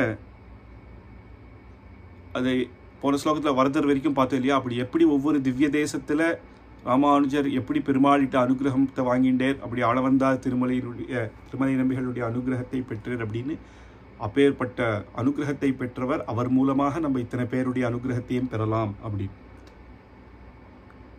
அந்த நடாதூர் ஆழ்வானுடைய பேரரானவர் நடாதூர் அம்மாள் அப்படின்னு காஞ்சிபுரத்தில் இருந்தார். அந்த நடாதூர் ஆழ்வான் தான் காஞ்சிபுரத்தில் ராமானுஜர் இன்னைக்கு பிரதட்சிணமாக வந்த ராமானுஜர் சன்னதி இருக்கே, அதை பிரதிஷ்டை பண்ணவர் அவர் தான் காஞ்சிபுர திவ்ய தேசத்தில். அவருடைய பேரனானவர் நடாதூர் அம்மாள். இன்றைக்குமே காஞ்சிபுரத்தில் மலையில் மேலே போய் வரதன சேவிக்க, அத்திகிரியில் வரதன சேவிக்க போனால் பின்னாடி இருக்கும். அங்கே தான் அவர் எல்லாருக்கும் தன்னுடைய சிஷ்யர்களுக்கெல்லாம் காலக்ஷேபம் சொல்லிக் கொடுப்பார். அது காலக்ஷேபம் மண்டபம்னே. இன்றைக்கி பெரியோர்கள் எல்லாம் முதல்ல அங்கே போய் சேவிச்சுட்டு அதுக்கப்புறம் தான் மூலவர் சேவிக்கவே போவார். அப்பேற்பட்ட அவர் நடாதூர் அம்மாள், அவர் இந்த பாஷ்யக்காரரை பற்றி ஸ்ரீ யதிராஜ பாரதி ஸ்துதி பத்யானி அப்படின்னு ஆச்சரியமான 3 ஸ்லோகங்கள் அனுகிரகிக்கிறார். அது ஸ்ரீ வாத்ஸ்ய வரதாரிய மகாதேசிகன் அப்படின்ற அவருடைய திருநாமம். அவருடைய பெருமை தனியனில் பார்த்தா, வந்தேகம் வரதாரியதம் வத்ஸ்யாபி ஜனபூஷணம் பாஷ்யாமிருத பிரதானாத்ய சஞ்சீவயது மாமபி. இன்னைக்கு நம்ம எல்லாம் ஸ்ரீபாஷ்ய காலக்ஷேபங்கள் இன்றைய பரியந்தம் 1000 வருஷம் கழிச்சும் இப்போது காலக்ஷேபங்கள்லாம் அங்கங்கே நடக்கிறதுன்னா அதுக்கு காரணம் இவர்தான். இவர்தான் நடாதூர் அம்மாள் காஞ்சிபுரத்தில் காலக்ஷேபம் சொல்லும்பொழுது அவருடைய சிஷ்யர் சுதர்சன சூரி அப்படின்றது அவர் எழுதுவாராம், நோட்ஸ் எடுத்துப்பார். அதை ஒரு நாள் அந்த சபையில் ஒருத்தரை கேட்கும் பொழுது, நேற்று சொன்னதுலேருந்து சந்தேகம், அதில் கேள்வி கேட்கும்போது அவளால் சொல்ல முடியல. சுதர்சன சூரிகள் சொன்னார், எப்படிப்பா நீ மட்டும் சொன்ன அப்படின்னா, அவர் சொல்கிறார், அந்த கிளாஸ் அன்னைக்கு அந்த பாட்டங்கள் எல்லாம் நோட்ஸ் எடுத்துட்டு ஓலைச்சுடியில் அவர் எழுதணும் அந்த காலத்தில். அதுக்கப்புறம் ராத்திரி போய் ஒரு வாட்டி பார்ப்பேன்னு, அது ஒரு வாட்டி காட்டுன்னு காமிச்சா அவர் எப்படி காலக்ஷேபம் சொல்லியிருந்தாரோ அதனுடைய வரியாக அதுக்கு அப்படியே ஆச்சரியமாக இருந்துதான். அதை மேற்கொண்டு இதையே எல்லாரும் வச்சுக்கணும் காலக்ஷேபம் பண்ணும் பொழுது ரெஃபரன்ஸாக அப்படின்னு நடாதூர் அம்மாள் கட்டாட்சம் பண்ணார். அதுக்கு பேர் தான் ஸ்ருத பிரகாசிகா. கேட்டே அதை பிரகாசம் பண்ணதுனால அது சுத்த பிரகாசிகா. அந்த கிரந்தம் மூலமாகத்தான் இன்னைக்கு நமக்கு எல்லாருக்கும் ஸ்ரீபாஷ்யம் கிடைச்சிட்டு வருது. அப்பேற்பட்டவர் நடாதூர் அம்மாள். அவர்தான் சுவாமி தேசிகன் குழந்தையாக இருக்கிற பொழுது, சின்ன குழந்தையாக இருக்கும்போது அப்புள்ளார் அந்த தேப்பெருமாள் சன்னதிக்கிட்ட ஆஷிண்டு வரும்பொழுது நடாதூர் அம்மாள் காலக்ஷேபம். அப்புள்ளார் நடாதூர் அம்மாளுடைய சிஷ்யர். அந்த காலக்ஷேப மண்டபத்தில் வரும்பொழுது எல்லாரும் இந்த சுவாமி தேசிகனுடைய தேஜஸை பார்த்து அவரை பார்க்க ஆரம்பிச்சிட்டாலாம். நடாதுரம்மாளும் அந்த குழந்தைய கட்டாட்சம் பண்ணார். அதுக்கப்புறம் பாடம் எங்கே விட்டுடுத்து அப்படின்னு கேட்கும்போது யாருக்குமே தெரியலையாம். ஏன்னா சுவாமி தேசிகனுடைய தேஜஸில் மயங்கிட்டான். அப்போ அந்த குழந்தையான தேசிகன் அந்த எந்த பாடத்தை என்ன முடிச்சார் அப்படின்னு சொன்ன உடனே ரொம்ப சந்தோஷப்பட்டேராம் நடாதுரம்மாள். ஏன்னா அதெல்லாம் எப்பேற்பட்ட கிரந்தங்கள், ஸ்ரீபாஷ்யாதி காலக்ஷேபம்லாம் அதை அந்த குழந்தை சொல்கிறதே அப்படின்னு உடனே அந்த மடியில் உட்கார வச்சு பிரதிஷ்டாபித வேதாந்தா பிரதிக்ஷிப்த பகிர்மத்தான்னு ஆசீர்வாதம் பண்ணுறது. இந்த வைதிக மதத்தை ஸ்தாபனம் பண்ண, இதுக்கு எதிரியாக இருக்கக்கூடிய மதங்களெல்லாம் நிஷ்கர்ஷனம் பண்ணி சகல கல்யாண குணத்தோடு இருப்பாய் அப்படின்னு அந்த குட்டி தேசிகனுக்கு ஆச்சரியமான மங்களாசாசனம் பண்ணுறேன். அந்த பலத்தில் தான் சுவாமி தேசிகன் ஆச்சரியமாக மேற்கொண்டு அப்புள்ளார்கிட்ட பாடங்கள்லாம் படிச்சுட்டார். அந்த மாதிரி நடாதுரம்மாளுடைய குழந்தையிலே கட்டாட்சத்தை பெற்றவன் அப்படின்னு நாடகத்தில் அவரே சுவாமி தேசிகனே அதை குறிப்பிடுற. அப்பேற்பட்ட நடாதுரம்மாள் சகல காலமும் தேப்பெருமாள் சன்னதியில் ஸ்ரீபாஷ்யாதி காலக்ஷேபங்களே சொல்லி அந்த கிரந்தங்கள் பாஷ்யக்காருடைய கிரந்தங்களே மனனம் பண்ணிட்டு இருக்கக்கூடிய ஆச்சாரியன். அவர் எப்பேற்பட்ட மகாஜானி. ஆனால் அவருடைய அந்த விதம், அந்த ஸ்லோகங்களை பார்த்தா அவ்வளோ ஆச்சரியமாக இருக்கும். எப்படி சுவாமி தேசிகன் வீணா விசேஷம் இவ வெங்கட சைலநாதகான்னு நான் எதுவும் பண்ணல, எல்லாம் தேப்பெருமாள், நான் வெறும் வீணதான், அவன்தான் வாசிச்சான்னு தயாசத்தில் சொல்கிறாரோ அப்படி ஒவ்வொரு ஸ்லோகமும் தான் பாஷ்யக்காரருடைய ஸ்ரீ சுக்தினால்தான் எனக்கு எல்லாமே அப்படின்னு ஒவ்வொரு இடத்துல சொல்கிறேன். அதில் முதல் ஸ்லோகம் வாபதி விதுஷாமேஷா பிரௌಢஸ்ரீய பிரபூணா சபே மசக சகனம் மன்யே மாத்ருக் பிரபவ நிதர்சனம் யதிவரவச்சஸ்தேஜஹ பிரத்யர்த்திவர்க நிரர்கள ஷபண நிபுணம் நித்யம் ஜாகர்த்தி கீர்த்திகரம் மயி அப்படின்னு பிரௌಢஸ்ரீய பிரபூணாம் சபே சாட்சாத் ஸ்ரீயப்பதியான பகவான் மேலே அறுதியிட்டு அப்படின்னா சபதம் பண்று, அவர் மேலே சபதம் பண்று. குவபதி விதுஷா இந்த எம்பெருமானாருடைய ஸ்ரீசுக்திகள் நவகிரந்தங்களும் எடுத்துக்கணும். முக்கியமாக ஸ்ரீபாஷ்யம், இந்த நவகிரந்தங்களுமே இதுபோல ஒரு ஆழ்ந்த கருத்துடைய ஸ்ரீசுக்தி எதுவுமே இல்லை. அவரை அந்த கிரந்தங்களை வைத்து ஆச்சாரியர்கள் பண்ணதில்லை. மற்ற மதங்கள்லாம் பார்த்தோன்னா இந்த மாதிரி வேதாந்தத்துக்கு சாரமாக அர்த்தங்கள், ஆழ்ந்த கருத்தை எல்லாருக்கும் புரியும்படி அந்த வேதத்தில் என்னவோ அந்த கருத்தை அப்படியே சொல்கிறதும், வேதவியாசருடைய ஹிருதயத்தை அப்படியே பூர்த்தியாக சொல்கிறது, இந்த மாதிரி ஆச்சரியமான ஒரு வியாக்கியான கிரந்தங்கள் பிரௌடமாகவும் இருக்குது, ஆச்சரியமாகவும் இருக்குது, கம்பீரமாகவும் இருக்குது. சொல்ல சொல்ல திருப்பி காலக்ஷேபம் பண்ண உள்ளர்த்தங்கள்லாம் புரியுறது. அப்பேற்பட்ட ஆழ்ந்த கருத்தோடு இருக்கிற கிரந்தம் இந்த சம்பிரதாயத்தில் இல்லாமல் வேறு எதுலேயுமே இல்லை அப்படிங்கிறது. எப்படி சுவாமி சொல்கிறார், நீர் எல்லா பாஷ்யக்காரருடைய கிரந்தங்களும் பூர்ணமாக படிச்சுட்டேரா, புரிஞ்சுடுத்தா அப்படின்னா அதுக்கு சொல்கிறேன், மசக சகனம் மன்யே மாத்ருக் பிரபவ நிதர்சனம். என்னுடைய ஞானம் அப்படின்றது ஒன்றுமே கிடையாது. ஒரு கொசு, அந்த கொசுக்கு என்ன ஞானமோ அதுதான் என்னுடைய ஞானம். ஒரு கொசு ஸ்ரீபாஷ்ய புஸ்தகத்தை படித்து ஞானத்தை பெற முடியுமா? இல்லையே. ஆனால் அந்த மாதிரி தான் என் ஞானம். ஆனால் ஆச்சாரியன் அனுகிரகம், பகவத் ராமானுஜருடைய அனுகிரகம், அந்த கட்டாட்சம், அவருடைய அந்த ஸ்ரீசுக்தினுடைய கட்டாட்சமே, அதுனா கொஞ்சம் ஒரு துளி தெரிஞ்சின்றதே அடியனுடைய பெருமை அப்படிங்கிறது. எதிவர வச்சஸ்தேஜஹாம் பிரத்யர்த்திவர்க நிரர்களா, பிரதிவாதிகள் வாதத்தெல்லாம் பொடி ஆக்கக்கூடியது இப்பேற்பட்ட ஸ்ரீசுக்தி. அவளால் எதிர கூட நிற்க முடியாது. வைதிக மதத்துக்கு புறம்பாவோ இல்லை வேதத்துக்கே வேறு விதமான அர்த்தங்கள், குதிருஷ்டியான அர்த்தங்கள் பண்ணும் பொழுது அதை இந்த வாதங்கள் எல்லாமே பொடி ஆயிடுமா. அது சொல்கிறார், ஷபணி நிபுணம் நித்தியம். எப்படி அந்த சமுத்திரம் அப்படின்றது, வேதம் அப்படின்றதே ஒரு சமுத்திரம். திருப்பார்கடலை கடைஞ்சும் பொழுது அதிலிருந்து கொஞ்சோண்டு அமிர்தம் வந்தது. அந்த அமிர்தத்தை ஒரு பொட்டு சாட்டாலே தேவர்கள்லாம் அமரத்துவம் அடைஞ்சிடறாளோ, அப்படி ஸ்ரீபாஷ்யம்ன்றது வேதமான திரையந்த சாரம். இந்த சாரம் அப்படின்றது ஒரு கர்மாவுக்கு கூட இந்த கர்ம சமுத்திரம், இந்த சமுத்திரம் சொல்கிறா இல்லையா, சம்சார சமுத்திரத்துக்கு கூட ஒரு எல்லை உண்டாம். அதுவே கட்டினம். ஆனால் பகவத் அனுகிரகத்தினால பெற்றோம் இல்லையா, அதோட இன்னும் மோசம் இந்த வேதத்தினுடைய சாரம். அந்த வேதம் அப்பேற்படுத்தி, ஏன்னா அனந்தாவை வேதாக, எவ்வளோ வேதம் இருக்குன்னே தெரியாது. அனந்தமாக இருக்குது வேதம். அது அபௌருஷேயம், ஒருத்தரால் பண்ணப்பட்டதில்லை. அதனுடைய சாரத்தை அப்படியே நமக்கு அமிர்தம் போல் எடுத்து கொடுத்தார் ஸ்ரீபாஷ்யக்காரர்.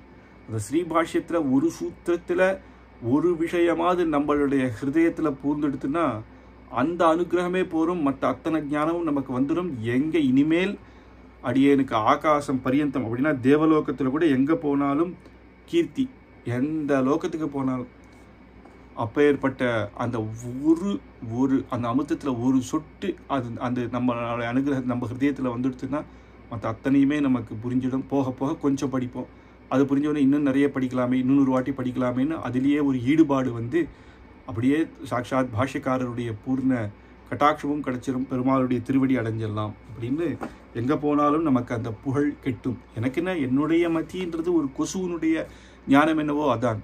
ஆனால் அந்த எம்பெருமானாருடைய அனுகிரகம், அவருடைய கிரந்தத்தில் ஒரு சின்ன க்ஷணம், அந்த ஒரு சின்ன துளி என்னுடைய ஹிருதயத்தில் வந்ததுனால அது மூலமாகவே நான் எங்கேயும் போய் வெற்றி பெறலாம் அப்படின்னு, கீர்த்தி அடையலாம் அப்படின்றத இந்த ஸ்லோகத்தில் எடுத்து சொல்கிறேன். நகலு கவி, ரெண்டாவது ஸ்லோகம்.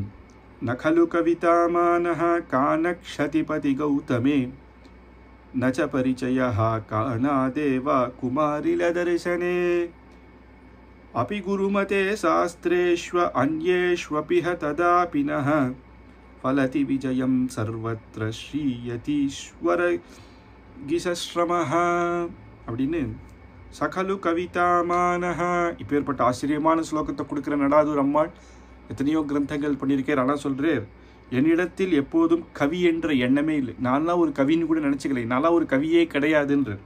சகலு கவிதாமானஹா, அந்த கவிதா ரச்ச சக்திலாம் இல்லை. ஆனால் இப்போ அப்பேற்பட்ட ஸ்தோத்திரங்கள் பண்ணுறேன். கானக்ஷதிபதி கௌதமே, கௌதமர் அவர் பண்ண அந்த சம்பிரதாயம் தரிசனம் அதெல்லாம் எனக்கு ஒன்றுமே தெரியாது. நச்ச பரிச்சயா, ஒன்றுமே புரியல, ஒன்றும் தெரியல. கணாதன்ற மகர்ஷி பண்ண வைசேஷிகமான மதம், அந்த மதத்தின் அடிப்படையான ஞானமும் அடியனுக்கு இல்லை. குமாரில தரிசனே, குமாரிர் அவர் பண்ண மீமாம்சம், அந்த மீமாம்சத்தில் வரக்கூடிய அந்த ஞானமும் அடியனுக்கு இல்லை. அபி குரு மதே சாஸ்திரேஷ்வ அந்யேஷ்வபிஹ, மற்ற எந்த இதர சாஸ்திரங்கள் எடுத்துட்டாலும் சாமானிய சாஸ்திரத்திலையும் அடியேனுக்கு ஒரு பரிச்சயமும் இல்லை, ஒரு ஞானமும் இல்லை. ஆனால் குருமதே, குருனுடைய சாட்சாத் ஸ்ரீ பகவத் ராமானுஜனுடைய அனுகிரகம் இருக்கு. ஃபலதி விஜயம் சர்வத்திர, அதனால் என்ன பலன் அப்படின்னா விஜயம் சர்வத்திர, எந்த இடத்துல போனாலும் எங்களுக்கு விஜயம். ஸ்ரீ யதீஸ்வரகிய சமஹா அப்படின்னு எங்கு சென்றாலும் வெற்றி. எங்கள் பாஷ்யக்காரருடைய அவர் பண்ண கிரந்தங்கள்லேருந்து இருந்து ஒரு சின்ன ஞானம் வந்து அந்த மூலமாக அவருடைய மதத்தில் அந்த ஞானம் வந்ததுனால எங்கே போனாலும் எங்களுக்கு வெற்றி தான். மற்ற மதங்களுடைய ஞானம் அடியருக்கு இல்லைன்னாலும் அது பரவாயில்லை அப்படின்னு எடுத்து சொல்கிறேன். இதுதான் சுவாமி தேசிகன் யதிராஜ சப்தத்தியில் 39வது சொல்கிறார். கணாத பரிபாட்டிப கபில கல்பனா நாட்டகைஹி குமாரில குலபூஷித குண அப்படின்னு இங்கே இந்த 3 இதை எடுத்து சொல்கிறார். கணாதர் அப்படின்னு, அந்த கணாதர் யாருன்னா வைசேஷிக ஸ்தூத்திரம் அப்படின்னு. அவள் என்ன சொல்லுவான்னா பிரம்மத்தை அனுமானத்தினால சொல்லுவாள். நம்ம ஏற்கனவே பார்த்தோம், ஞானம் எப்பேற்பட்டதுன்னா பிரத்யக்ஷம், அனுமானம், சப்தம் அப்படின்னு நேற்று பார்த்தோம். பிரத்யக்ஷம்னா நேரில் நம்ம கண்ணால் பார்க்கறது, காதால் கேட்குறதோ, நம்ம தொட்டு பார்த்து சொல்கிறதோ அதெல்லாம். அனுமானித்து சொல்கிறது எல்லாம் அனுமானம். ஏதோ ஒரு சமயம் பிரத்யக்ஷமாக பார்த்ததுனால இப்போயும் இந்த மாதிரி இருக்கலாம் அப்படின்னு அதுக்கு தகுந்த இதெல்லாம் சொல்லி அனுமானம். சப்தம் அப்படின்னா வேதத்தின் மூலமாக. ஆனால் அனுமானம் மூலமாகத்தான் சாட்சாத் பகவானை தெரிஞ்சுக்கிறா அவ கணாதர் மதம். அதை நம் பெரியோர்கள் நாதமுனிகள் ஆள வந்தார் ஒத்துக்கலை. அனுமானம் பண்ணி இப்போ இந்த லோக்கெல்லாம் இப்படி இருக்கே, அப்படி பண்ணி அப்போ இதுக்கு சர்வேஸ்வரனோ இருக்கணும் அப்படி இதை அனுமானம் பண்ணி அவளுடைய யுக்தினாலையும் தர்க்கவாதத்தினாலையும் பகவானை ஸ்தாபிச்சிட முடியும். ஆனால் அதை அவள் ஏற்றுக்கலை. நம்மளுடைய அனுமானத்தை விட ஆல்ரெடி சப்தத்தில் வேதத்தில் பகவானை பற்றி சொல்லியிருக்கேன். அதனால் அதை அப்படியே ஏற்று அதுதான் பிரமாணமாக வச்சுக்கணும், அதுதான் வசதி. ஏன்னா அது அபௌருஷேயம், ஒரு புருஷனால் பண்ணப்பட்டதில்லை. ஒரு புருஷன் பண்ணான்னா அதில் ரஜோ தமோ குணங்கள் கலந்து வந்துடும். ஆனால் ஒருத்தனால் பண்ணப்பட்டது இல்லைன்றதோ அது பகவத் சங்கல்பத்தினால் வந்தது.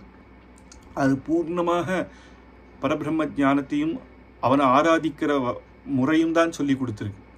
அதனால் அதன் மூலமாகத்தான் பகவானை ஸ்தாபிக்கணும், அவனுடைய குணங்கள் எப்பேற்பட்டதுன்னும் அந்த தத்துவங்களையும் வேதம் மூலமாக ஸ்தாபிக்கணும் அப்படின்றது தான் நம்ம பூர்வாச்சாரியர்கள் எல்லாமே ஏற்றுக்கொண்டிருக்கான். அதனால் அனுமானத்தினால் அவர் சொல்கிறார். அது இல்லாமல் ஜீவன் அணுன சின்னதை, பரமாத்மா விபுன்னு நம்ம சொல்கிறோம். அந்த அணு சேர்ந்தது தான் இந்த பிரபஞ்சம் அப்படின்னு, பரமாணுக்கள்லேருந்து வந்தது தான் இந்த ஜகத்து.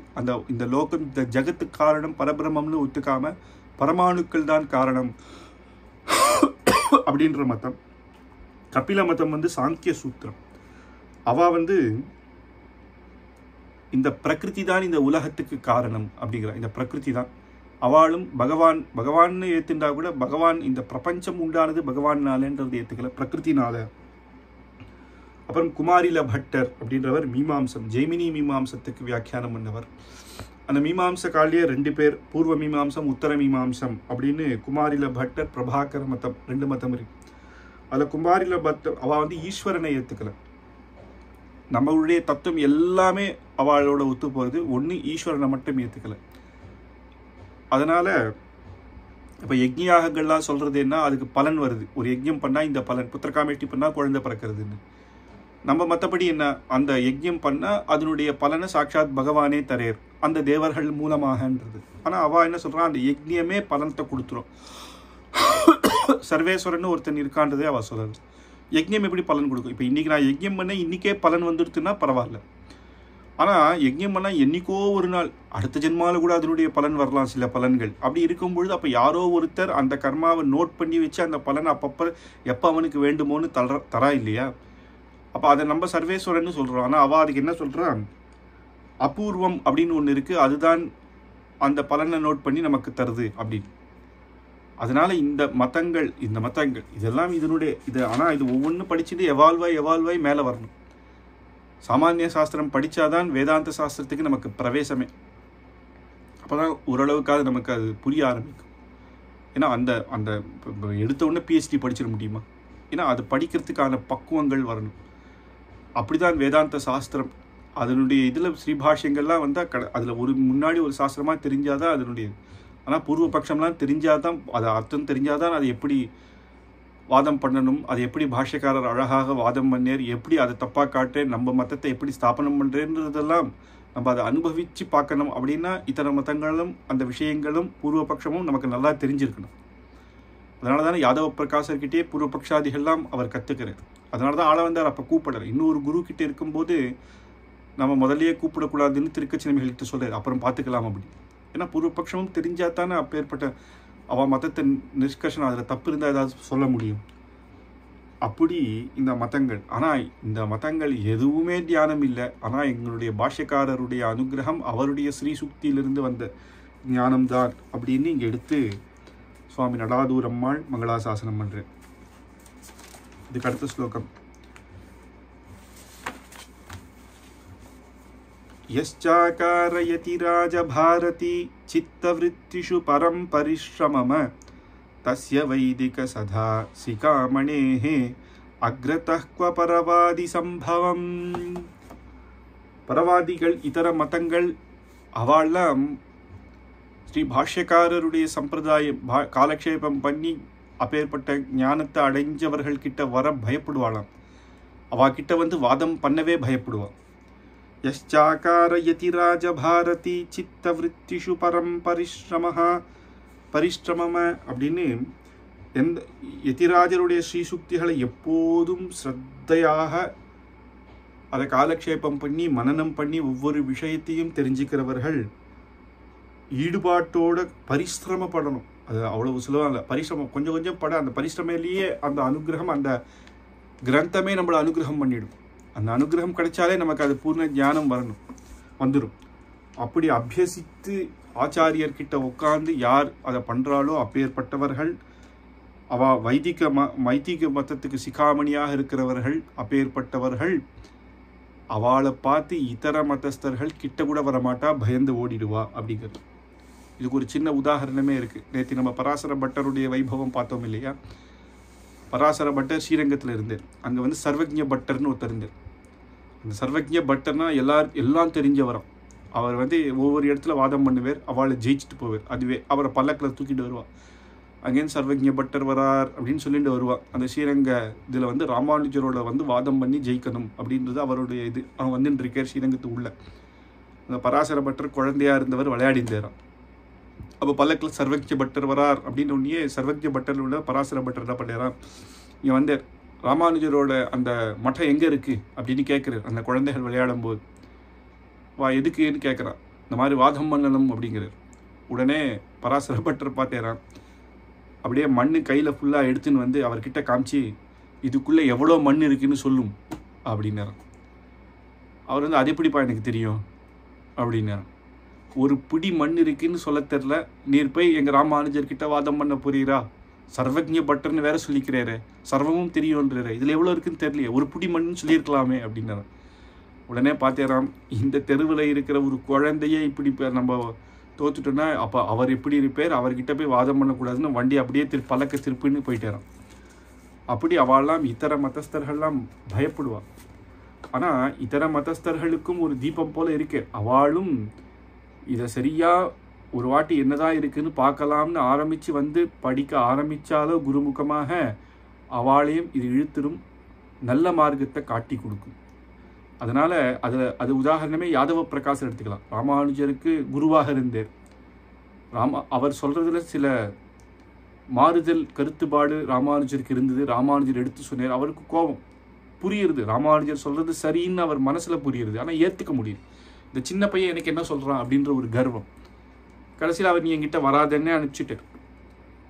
ஆனால் பிற்காலத்தில் அவருடைய தேஜஸ் யதிராஜரான உடனே ராமானுஜர் சன்னியாசாசிரமம் ஸ்வீகரித்து யதிராஜராக இருந்து காஞ்சிபுரத்தில் வளர்ந்து வரும்பொழுது அந்த யாதவ பிரகாசருடைய அம்மா பார்த்தாலாம், எப்பேற்பட்ட தேஜஸ்ன்னு யாதவ பிரகாசர்கிட்ட சொன்னாலாம், நம்ம பாத்தில் வந்து இருந்த குழந்தை இன்றைக்கி என்ன தேஜஸாக எப்படி இருக்கான், அவர் சொல்கிறது தான் சரின்னு படுறதுன்னு ஒன்று யாதவ பிரகாசரும் புரிஞ்சுட்டு அவரையே போய் ராமானுஜரையே சேவித்து ஸ்ரீ வைஷ்ணவனாக மாறி யதி தர்ம சமுச்சரியம்னு கிரந்தம் பண்ணார். அதனால் எதிரிகளை ஓட விடணுன்னே கிடையாது, அது குதிஷ்டிகள். நான் மாட்டேன், இது தப்புன்னு ஹிருதயத்தில் வச்சுண்டு வாதாடுறா பாருங்க, அது ஒன்றும் பண்ண முடியாது. ஆனால் எத்தனையோ பேர் சுவாமி பிரம்மதந்திர சுதந்திர பரகால சுவாமி, அவருக்கு வந்து பரியாய பாஷ்யக்காரனே திருநாமம். ஏன்னா சுவாமி தேசிகன் ஸ்ரீரங்கத்தில் இருக்கும்போது காஞ்சிபுரத்தில் ஒரு அத்வைத்தி வந்து வாதம் பண்ண வந்தார். பல நாள் அது நடந்த வாதம். அவர் ஸ்ரீரங்கத்தில் இருந்ததுனால தன்னுடைய சிஷ்யரான பிரம்மதந்திர சுவாமி, அவர் வந்து பேரருளாளன் அப்படின்ற திருநாமத்தில் இருந்து அவர் அனுப்புகிறார். ஏன்னா அங்கே கைங்கரியங்கள்லாம் இருந்ததுனால வர முடியல. இவர் வந்து வாதம் பண்ணி பல நாள் ராத்திரி நடந்து ஜெயிச்சிட்டார். அவரே திருப்பியும் ஸ்ரீ வைஷ்ணவ மதத்தில் மாறினார், அந்த இதர மதத்தில் இருந்தவா. அப்படிலாம் நிறைய பேர் வாதத்தில் இது பண்ணி மாறினவா இருக்கா, ஒத்துண்டு இந்த சம்பிரதாயத்தை ஏற்றுண்டவர்களும் இருக்கா. ஆனால் அதை நான் ஒத்துக்க மாட்டேன்னு நினைக்கிறவா அவள் அதுக்கு மேலே வாதம் பண்ண மாட்டா, இதுமேல் வாதம் பண்ணால் நமக்கு ஆபத்துன்னு கிளம்பிடுவோம். அப்படி அந்த கிரந்தங்களுடைய அனுகிரகமே நமக்கு போரும் அப்படின்னு நவகிரந்தங்கள், ஸ்ரீபாஷ்யம், வேதாந்த தீபம், வேதாந்த சாரம், இது மூணுமே பிரம்மசூத்திரத்தினுடைய வியாக்கியானம் தான். ஒன்று சுருக்கமாக சாரமாக சொல்கிறேன், இன்னும் கொஞ்சம் பேருக்கு சில பேருக்கு புரிகிற மாதிரி சின்னதாக சொல்கிறேன், ரொம்ப டீப்பாக ஸ்ரீபாஷ்யத்தில் சொல்கிறேன். இப்படி வேதார்த்த சங்கிரகம், கீதா பாஷ்யம், நித்தியம் அப்படின்னு திருவாராதன கிரமம் ஒரு கிரந்தம், அப்புறம் கத்தியம், சரணாகதி கத்தியம், வைகுண்ட கத்தியம், ஸ்ரீரங்க கத்தியம், இந்த நவ கிரந்தமும் அப்படி ஒவ்வொரு விஷயமும் அனுபவிக்கலாம். சுவாமி தேசிகனே சொல்கிறேன், யதி பிரவர பாரதி ரசபரே நநீதம் வயஹ அப்படின்னு ஸ்ரீ ராமானுஜர் ஸ்ரீக்ஷூத்திகளை மொத்தமாக அலசி ஆராய்ந்து அனுபவித்து அதிலேயே தன்னுடைய வாழ்க்கையை நான் ஓட்டின்னு. என்னுடைய வாழ்க்கை ஃபுல்லாக என்னென்னா ராமானுஜர் பண்ண கிரந்தத்தை திருப்பி திருப்பி அனுபவித்து தத்துவங்கள் மேலும் மேலும் மேலும் அர்த்தங்களை பார்த்து அப்படியே தான் என் வாழ்க்கையை ஓடுறது, அதனால தான் அப்படின்றார். அது மாதிரி நிர்விஷ்டம் யதி சார்வபௌம வச்சசம் ஆவிருத்திபிர் யவ்வனம் அப்படின்னு திருப்பி திருப்பி சொல்லியே காலத்தை அவரே தன்னுடைய கிரந்தங்களில் குறிப்பிட்டு சொல்கிறார். எத்தனை தடவை நான் ஸ்ரீபாஷ்ய காலக்ஷேபம் சிஷ்யர்களுக்கு சொல்லியிருக்கேன் அப்படின்னு. அவருடைய ஜீவிதத்தில் நிறைய தடவை அப்படி ஆச்சரியமாக அந்த ராமானுஜருடைய ஸ்ரீசுக்திகளை கொண்டு தான் விஸ்தாரமாக வியாக்கியானங்கள்லாம் பண்ணுறார். அப்படி சுவாமி தேசிகன். அப்படி கிரந்த வைபவம் அப்படின்றது ஒரு பெருமை. திவ்ய தேசங்களில் அவர் நமக்கு காட்டி கொடுத்த கைங்கரியமும் அது ஒரு பெருமை. அப்படி நம் மத ஸ்தாபனம் பண்ணுறது, அப்படி எல்லா விஷயத்திலையும் ராமானுஜர் நமக்கு அனுகிரகம் பண்ணேர் அப்படின்றது இன்றைக்கு பார்த்தோம். அப்படி நடாதூர் ஆழ்வான், நடாதூர் அம்மாள். அந்த நடாதூர் அம்மாளுக்கு இன்னொன்று ஒரு சரித்திரம் என்னென்னா, அம்மாள்னு திருநாமம். எந்த ஆச்சாரியர்களுக்குமே அம்மாள்னு திருநாமம் இல்லை. ஏற்கனவே பார்த்தோம் இல்லையா, காஞ்சிபுர திவ்ய தேசத்தில் அவர் இருந்தார் அப்படின்னு. ஒரு நாள் அர்ச்சகர் பெருமாளுக்கு வரதனுக்கு பாலம் செய்ச்சு அந்த பால் பிரசாதத்தை திருப்பி வந்து நடாதூர் அம்மாளுக்கு கொண்டு கொடுத்தேராம். இந்த பாலில் பார்த்தோன்னா அதில் ஒரு துரும்பு இருந்துதான். துரும்பு இருந்ததை பார்த்ததுமே அழுக வந்துருத்தான். ஏன்னா வரதன் அவர் குழந்தையாக நினைப்பேன். உடனே ராத்திரியில் அழ ஆரம்பிச்சுட்டேராம். அந்த துரும்பு போய் பெருமாளுக்கு என்ன பண்ணித்தோ, அந்த வரதன் குழந்தைக்கு என்ன ஆச்சோ தொண்டையில் அப்படின்னு கண்ணில் ஜலம் விட்டுந்தேராம். உடனே வரதன் சாட்சாத் குழந்தையாவே யார் ஒருத்தர் அப்படி பரிவோட குழந்தைக்கு ஏதோ ஆச்சேன்னு நினைக்கிறது அம்மா மட்டும்தான். என்ன ஆனாலும் சரி, அம்மாவுடைய மனசு ஃபுல்லாக குழந்தை மேலே தான் இருக்கும். அதனால் அந்த வரதரே குழந்தையாக வந்து ராத்திரியில் சொப்னத்தில் அம்மா அம்மான்னு கூப்பிட்டாராம். ஏன்னா அந்த பரிவு அவருக்கு இருக்குது, அந்த குழந்தையாகவே பார்க்குறார் நடாதூர் அம்மாள். அதனால் அம்மான்னு கூப்பிட்டு சொன்னேராம், அந்த துரும்பு எப்படிமா என்ன குத்தம், அந்த துரும்பு தான் அங்கே இருக்கே, அந்த பாத்திரத்தில் இருக்கே, அதை நான் சாப்பிட்டுதான் அது என் உள்ளே போயிருக்குமே, அதனால் நீ கவலைப்படாதேன்னுறான். அப்போ தான் சந்தோஷப்பட்டேறான். அடுத்த வாட்டி வந்து பட்டர்கிட்ட சொன்னார், இதை பார்த்து தான் நம்ம அபிஷேகம் பண்ணணும். அந்த அப்படி பெருமாளை ஒரு குழந்தையாக நினைக்கிறார். அவருடைய ஞானத்தை பார்த்தா அவர் சிஷ்யர்களுக்கு வந்து சொல்லித்தரும் பொழுது பரபிரம்மம் எப்பேற்பட்டவன் அப்படின்னு, அந்த துரும்புலேயும் பகவான் இருக்கான், அப்பேற்பட்ட ஞானம் அவருக்கு இருக்கு இல்லையா. ஆனால் அந்த துரும்பு பகவானுக்கு ஏதோ பண்ணிடுமே அப்படின்னா அது ஞானத்தோட கலந்த பக்தி. அந்த ஞானமே பக்தியாக மாறும் பொழுது அதனுடைய ரசமே வேற. அப்படிதான் நம்ம ஆச்சாரியர்கள் ஒவ்வொருத்தரும் பெருமாளை அவர் எப்பேற்பட்டவர் அப்படின்னா அவர் தான் நம்மளை ரட்சிக்கணும் அப்படின்றது எல்லாருக்கும் தெரியும். ஆனால் அவரை குழந்தையாக நினச்சி நம்ம அவரை ரட்சிக்கணும் அப்படின்னு பல்லாண்டு ஆழ்வார் மங்களாசாசனம் பண்ணியது இல்லையா.